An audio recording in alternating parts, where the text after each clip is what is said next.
ओडिशा सरकारक तरफरु आपनकु मिलिबो 1 लाख टंका। आपण ठीक सुनिले, स्वयं योजना तरफरु आपनकु मिलिबो 1 लाख टंका।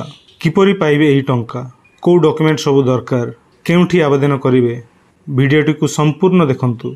वीडियो भलो लागिले गोटे लाइक निहाती करिदेबे एवं आम चैनल को प्रथम थर पय आसीथिले चैनलटी को मध्य सब्सक्राइब करिदेबे।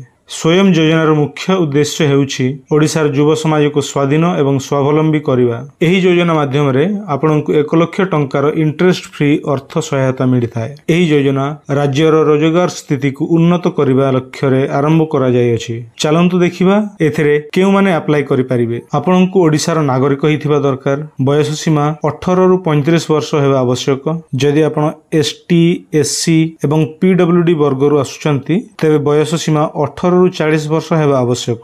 आपण किंबा आपणक फैमिली काड़िया योजना नचेत बिजु स्वास्थ्य कल्याण योजना रे शामिल हेथिबा दरकार। जदि आपण सहरांचलर बासिंदा आपणकर इनकम वार्षिक 3 लाख रु कम एवं आपण जदि ग्रामांचलर बासिंदा आपणकर इनकम वार्षिक 2 लाख रु कम हेथिबा दरकार। ता सहित आपणकर उद्यम रजिस्ट्रेशन नंबर दरकार। जदि आपणक पाखरे उद्यम रजिस्ट्रेशन नंबर नाही, डिस्क्रिप्शन रे लिंक देइछि। आपणक मात्र 5 रु 10 मिनिट मध्य रे उद्यम रजिस्ट्रेशन नंबर मिली जिवो। अप्लाई करिया पई आपनकु स्वयं योजनार ऑफिशियल वेबसाइट को जिवाक पड़िबो। लिंक आपनकु डिस्क्रिप्शन रे मिली जिवो। रजिस्ट्रेशन ऊपर क्लिक करी रूरल किंबा अर्बन सिलेक्ट करंतु। समस्त डिटेल फिलअप करिवा परे सबमिट ऊपर क्लिक करनियंतु। आपनकु एथर होम पेज रे आसी लॉगिन ऊपर क्लिक करी एप्लिकेंट को सिलेक्ट करंतु। आपनकु आधार नंबर किंबा मोबाइल नंबर देई लॉगिन करनियंतु। एथर मध्ये आपण समस्त डिटेल फिलअप करी सबमिट करंतु। तापरे समस्त डॉक्यूमेंट अपलोड करी सबमिट करि दियंतु। आपनकर एथरे डॉक्यूमेंट सब रहउछि passport size photograph, age proof रे रहउछि आधार कार्ड, पैन कार्ड,